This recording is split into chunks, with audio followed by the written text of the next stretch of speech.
So when I first watched the Rurouni Kenshin live action series, I really wasn't expecting much. After all, most live action anime adaptations are embarrassing at best. I was, however, pleasantly surprised when I saw that not only do these films have a great production and a budget, but they also have talent. The actors brought the characters to life, the soundtrack was awesome, the setting looked legit, and the directing was good. But what stood out the most was the excellent choreography. A real stunt team was used and all the fights were visible and lacked any of that fast camera edits that you see with Hollywood. In fact, I would easily list this in the top martial arts films of the 21st century. It actually competes with the likes of The Raid and Ip Man. When I first heard that there's gonna be 2 new Rurouni Kenshins both releasing this year, I went ahead and reviewed the trilogy. I was not expecting the new films to be translated anytime soon, but much to my surprise, the newest film just appeared on Netflix. So the full title of this 4th installment is called Rurouni Kenshin Final Chapter Part 1 The Final. It released 7 years after the previous film. It was once again directed by the same director who did the previous 3 films, and because of that all the films in the series feel more connected. It also once again stars Takeru Sato as Kenshin Himura.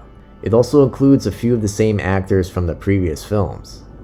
So in case you don't know the basic premise of Rurouni Kenshin, basically Kenshin Himura is a legendary swordsman. After the Meiji Restoration, he has decided to stop killing with the sword.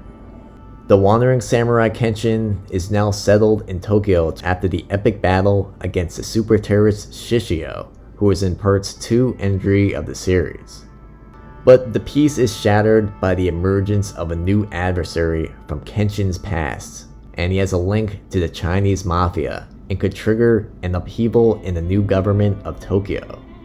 Kenshin must once again draw his reverse blade sword to defeat the new enemy, together with the help of Sanosuke, a street fighter, Ayoshi, the long-bladed watcher, and my favorite, the chain-smoking police inspector, Sato.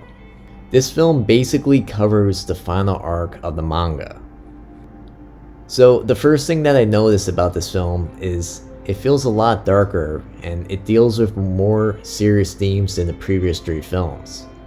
We learn more about Kenshin's past, and I find out it's interesting how he's a protagonist that has just caused so much pain to people around him, and somehow he has managed to just completely change into a different person. Kenshin's story at its core really is a tragic and sad one, and we learn more about it as well as the way that he got his famous scar on his face.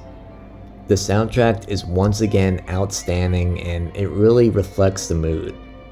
The cinematography is well done and it's an improvement over the other films, and we get some pretty stylized shots.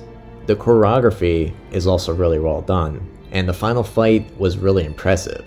Not quite as epic as the Shishio fight from the previous film, but still very well directed and I really enjoyed it.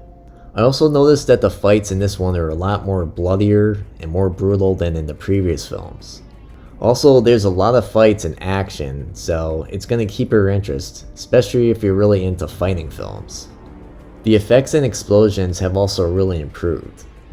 I have to say, the actor Takeru Sato really is the personification of Kenshin Himura, and you really feel that here. Still, the 3rd film is my favorite, and it's mostly because of the ultimate climax where it just leads up to the fight with Shishio, and he was just a much better villain.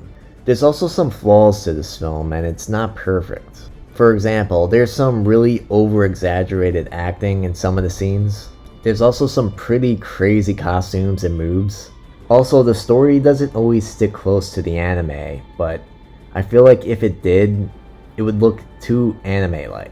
There's a certain balance that you want where it respects the anime but also doesn't look too cartoony and stupid.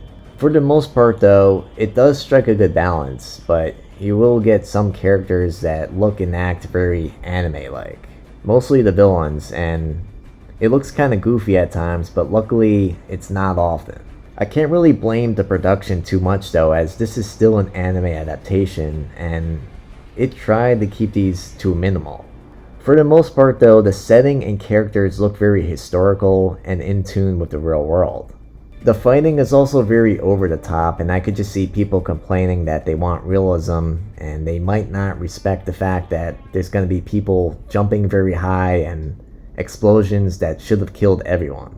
Overall though, this is a great continuation of the adventures of the man formerly known as a fearsome killer, Batosai. He has learned that to atone for his past sins, he should not die, but instead preserve his own life to perform good deeds, and this is really a lesson for everyone. The film pretty much ends wrapping up the story, but it's titled Part 1, so I'm pretty curious what could happen next.